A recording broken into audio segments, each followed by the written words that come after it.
Buen día, este es el Dr. Gustavo Jiménez y hoy vamos a continuar con el tema del método científico en las ciencias de la salud, que es un tema muy importante para todas las áreas de las ciencias de la salud, sea bioanálisis, odontología, enfermería, etcétera, pero particularmente importante dentro de la medicina, porque el trabajo diario del médico es básicamente la aplicación del método científico. Lo que ocurre es que es una aplicación específica del método científico, que llamamos método clínico, mientras que en el método científico lo que hacemos es partir de una hipótesis para a través de la experimentación llegar a una conclusión.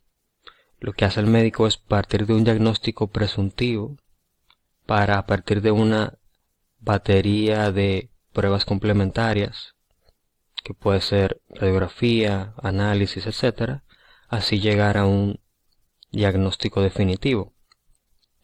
Entonces, nuestro objetivo hoy es que el estudiante tenga una base del método científico en su versión clásica, vamos a decir, que lo comprenda para que posteriormente pueda aplicarlo dentro de su carrera, dentro de las ciencias de la salud.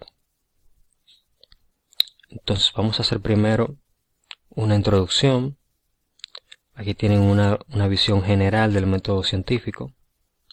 Como este es un tema que ya han visto anteriormente, porque el método científico siempre es el primer tema en varias asignaturas. Por ejemplo, en la biología, en la química, ya sea la biología y la química del bachiller, la biología y la química introductoria en la universidad. Entonces, ¿alguien aquí puede decirnos cuál es su concepto del método científico? Bueno, si definimos primero un método, es un conjunto de pasos organizados para lograr un fin específico. Entonces, el método científico es un conjunto de pasos ordenados para lograr el fin de resolver un problema científico o de dar respuesta a una pregunta científica. Entonces, lo que vamos a hacer es hacer un repaso de estos pasos, de cada uno de ellos, pero esta vez lo vamos a hacer con un ejemplo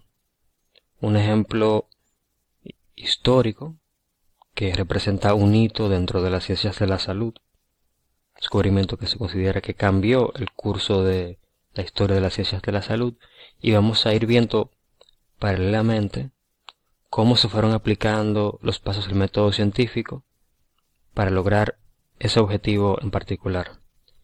Y el ejemplo que elegimos fue el de el descubrimiento de la vacuna de la rabia. Como la rabia es una enfermedad, ¿verdad?, que todos tenemos un concepto, aunque sea general, de ella, no es como una enfermedad infecciosa, rara, es una enfermedad no común, pero que tiene mucha difusión. Entonces, ¿alguien aquí puede decirnos qué conocimientos previos tiene acerca de esta enfermedad? Quizá algo que hayan visto en la prensa, etcétera. ¿Y alguien sabe quién descubrió la vacuna de la rabia? Ciertamente fue Louis Pasteur. ¿Alguien sabe algo sobre Louis Pasteur? Quizás algo que tenga que ver con la pasteurización, que fue un proceso que desarrolló este científico. Bueno, Louis Pasteur fue un biólogo y químico francés que realizó una multitud de aportes a las ciencias en general, especialmente a las ciencias de la salud, aunque él en realidad no era de esa área. Dentro de ellos, el descubrimiento de la vacuna de la rabia, que es la primera vacuna que fue probada exitosamente en seres humanos. O sea que todo lo que sabemos hoy sobre vacunas y todas esas vacunas que tenemos hoy disponibles, todo eso comenzó con los descubrimientos que realizó Louis Pasteur. Pero él no estaba al inicio tratando de descubrir la vacuna de ninguna enfermedad y no estaba experimentando con la rabia todavía. Él estaba haciendo experimentos con esta bacteria que se llama Pasteurella multocida, que produce el cólera en las aves, principalmente las aves de corral, como las gallinas, los gansos, patos, etc. Y en esas especies es una enfermedad mortal. Lo que hacía Pasteur era inyectar preparados de la bacteria dentro de las poblaciones de estas aves. Él utilizaba gallinas específicamente y luego él observaba los efectos, que eran que el animal enfermaba o moría. Pero un día, cuando él ya tenía preparado un cultivo de Pasteurella para inyectarlo, justo cuando lo iba a inyectar dentro de la gallina, resulta que por razones que no están especificadas, él tuvo que salir del laboratorio por cualquier razón, una emergencia laboral, una emergencia familiar, y no pudo regresar al laboratorio durante una semana. O sea que esta jeringuilla con la bacteria se quedó ahí en el escritorio esperando una semana completa hasta que regresara el científico para continuar con el experimento. Cuando Pasteur regresa para continuar el experimento, lo inyecta dentro de la gallina, pero observa que la gallina no enfermó ni murió. Entonces él trató de encontrar una explicación a este resultado inesperado y pensó, bueno, quizás como esa bacteria estuvo una semana completa ahí expuesta al medio, quizás se estropeó la muestra. Entonces él pensó, bueno, vamos a preparar un cultivo nuevo, un cultivo fresco de Pasteurella, inyectarlo a la gallina, pero resulta que la gallina no enfermó ni murió. O sea, al parecer esta gallina era inmune a la Pasteurella o al cólera aviar. Entonces Pasteur, pensando, llegó a una explicación tentativa, vamos a decir, y pensó, quizás el hecho de que esa gallina estuvo expuesta a esa bacteria debilitada le dio la oportunidad al organismo de la gallina de que aprendiera a combatirla y se convirtiera en inmune a los efectos de la bacteria. Pero eso él tenía que demostrarlo primero. Entonces él decidió, bueno, para continuar con este experimento, vamos a inyectarle esa misma Pasteurella a otra gallina, diferente a esta. Y efectivamente esa gallina sí murió. Entonces ahí Pasteur pudo demostrar que efectivamente la exposición previa al microorganismo en su forma debilitada confiere inmunidad al animal. Y en realidad esa es la base de cómo funcionan las vacunas que utilizamos actualmente. Cuando nos inyectan una vacuna, lo que están haciendo es inyectándonos una forma debilitada de la bacteria, del virus, el microorganismo que sea, debilitada por cualquier medio, por un proceso químico, por el calor, por el frío, por la exposición al medio durante un periodo prolongado, por cualquier medio. Y cuando nos inyectan ese microorganismo debilitado, nuestro organismo se fortalece, aprende cómo combatir esa bacteria o ese virus, y cuando estemos expuestos a la enfermedad ya estamos inmunizados. Y así funcionan las vacunas. Pero Pasteur tenía que continuar con esa línea de experimentación para poder validar sus resultados. ¿Cuál creen ustedes que fue el siguiente paso que realizó Louis Pasteur? Bueno, el siguiente paso dentro de los experimentos de Pasteur tendría que ser hacer una demostración pública y, más importante que eso, probar con otros animales y con otros microorganismos. Y eso fue lo que hizo Pasteur. Esta vez probó con diferentes especies de ganado y con otra bacteria que fue Bacillus anthracis, o sea, con anthrax, que utilizó dentro de el ganado. Bueno, utilizó 48 ovejas, 2 cabras, 8 vacas, que dividió de la siguiente manera: 24 vacunadas, 24 no vacunadas, una vacunada, una no vacunada, 4 vacunadas, 4 no vacunadas. ¿Por qué creen ustedes que Pasteur decidió dividir su población así, de esta manera? Bueno, era para tener una base de comparación, porque el hecho de que él vacune a estas 24 ovejas, por ejemplo, y que cuando él les inyecte anthrax, las ovejas no se enfermen y no mueran, eso no demuestra que la vacuna funcionó, a menos que haya otro grupo aquí que sirva de base de comparación, que no estén vacunadas y que donde sí se puedan ver los efectos de la enfermedad en ausencia de la vacuna. Bueno, entonces él procedió a todos estos animales, así divididos en sus respectivos grupos, a inyectar anthrax en todos ellos. ¿Y cuáles fueron los resultados? Bueno, en las vacas, las 4 vacunadas sobrevivieron, ¿verdad? No enfermaron ni murieron. Pero las 4 no vacunadas tampoco enfermaron y tampoco murió ninguna. Entonces aquí en realidad el experimento no funcionó. De las 48 ovejas, las 24 no vacunadas fallecieron, pero las 24 vacunadas también fallecieron. O sea que falleció toda la población.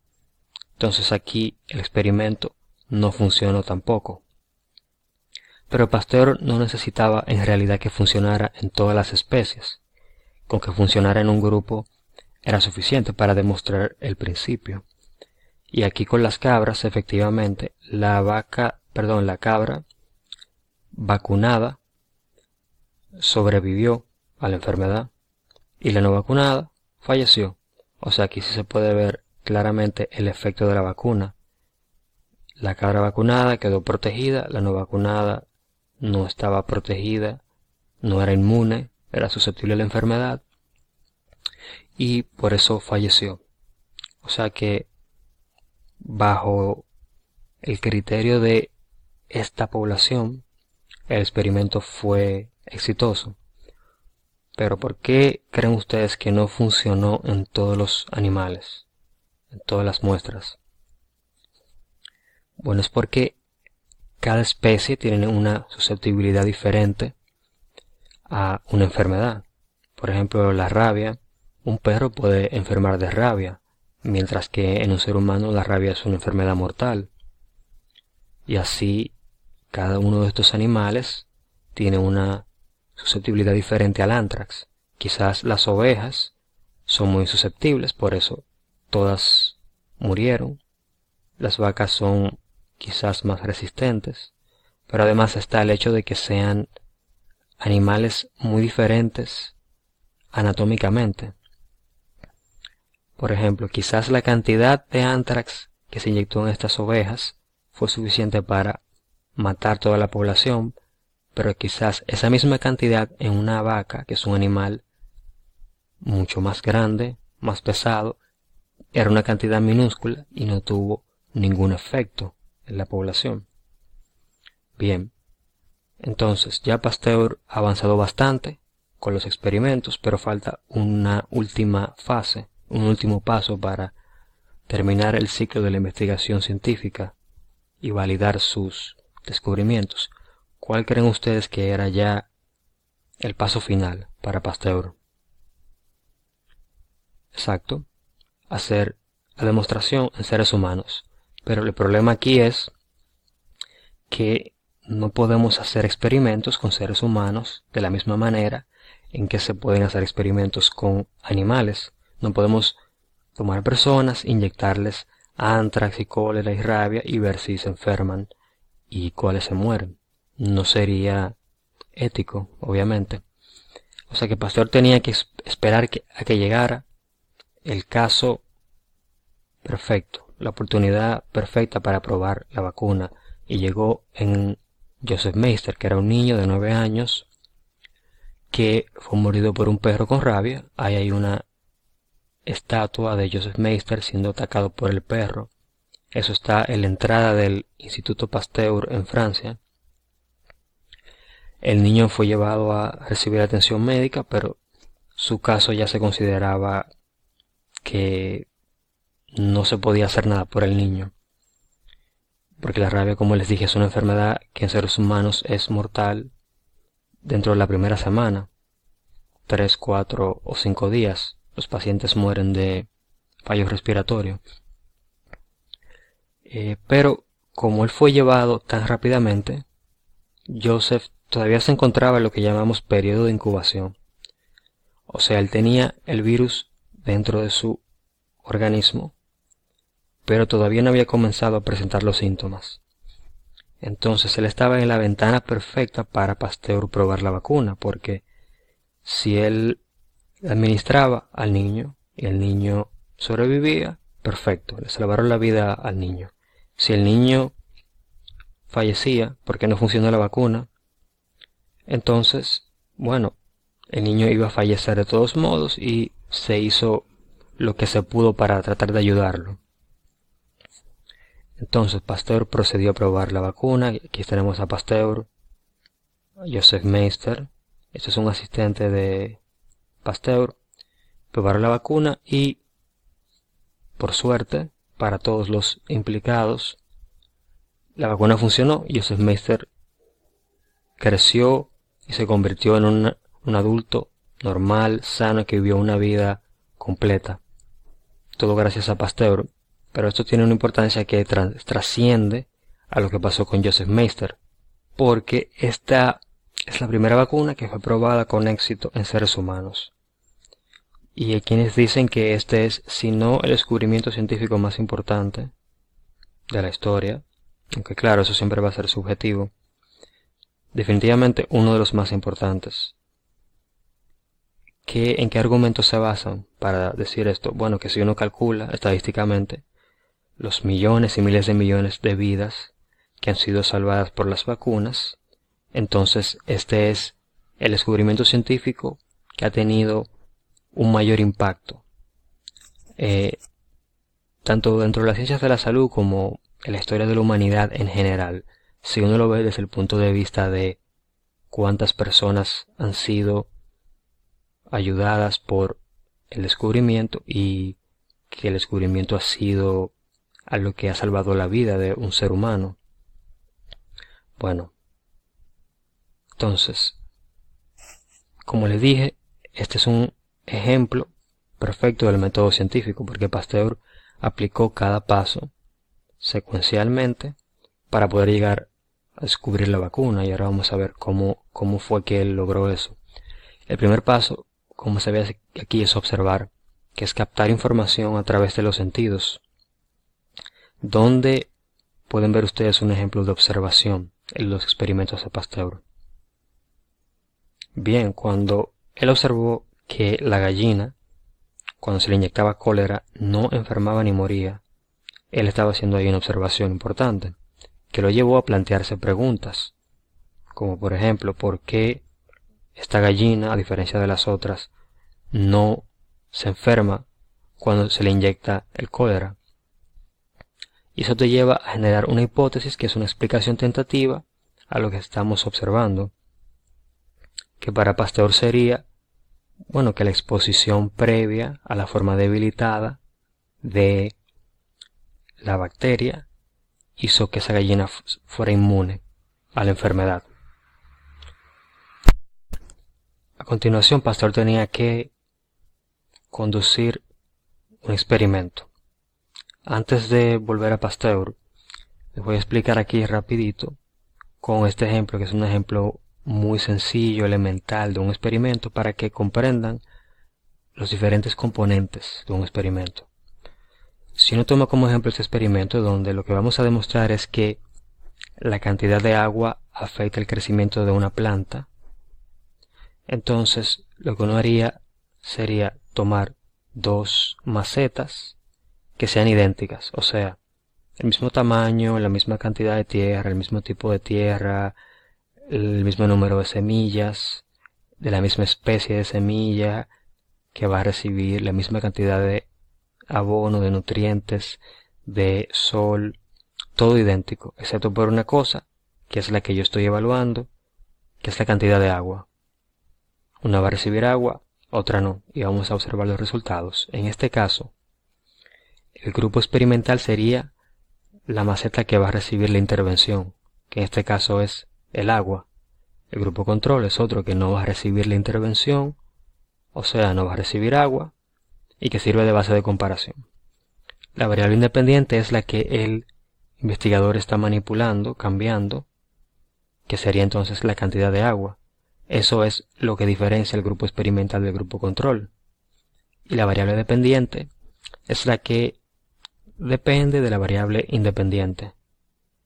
También podría verse como los posibles resultados del experimento, que en este caso sería cuántas semillas van a germinar o cuánto va a crecer la planta, en cuánto tiempo, etc.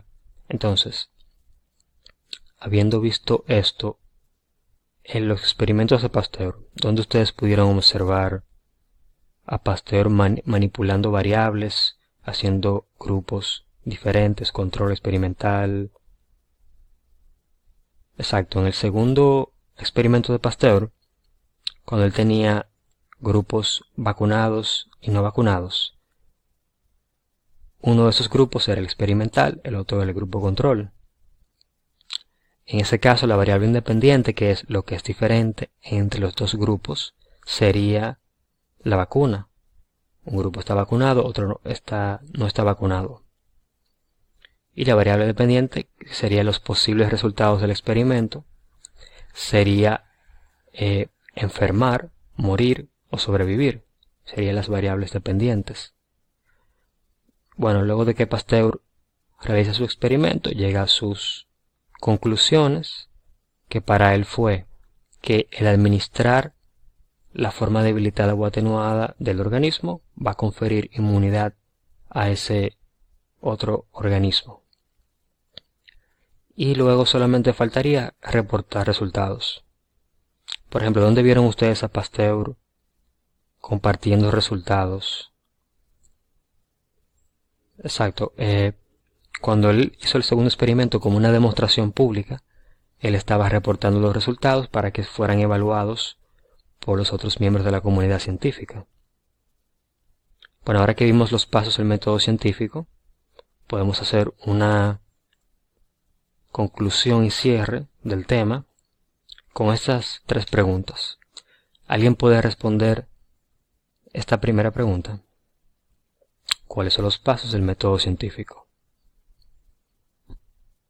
Correctamente. Y esta, ¿quién quiere hacer esta? ¿Cuáles son los componentes de un experimento? Bien. Y finalmente, ¿cuál es la importancia histórica de los experimentos de Pasteur? Exacto, tiene que ver con las vacunas, el descubrimiento de las vacunas, el hecho de que fue la primera vacuna que se probó con éxito en seres humanos y todo el impacto histórico, humano y social de ese descubrimiento a través de los años hasta la actualidad. Bueno, si nadie tiene otra pregunta, hasta aquí este tema y muchas gracias por su atención.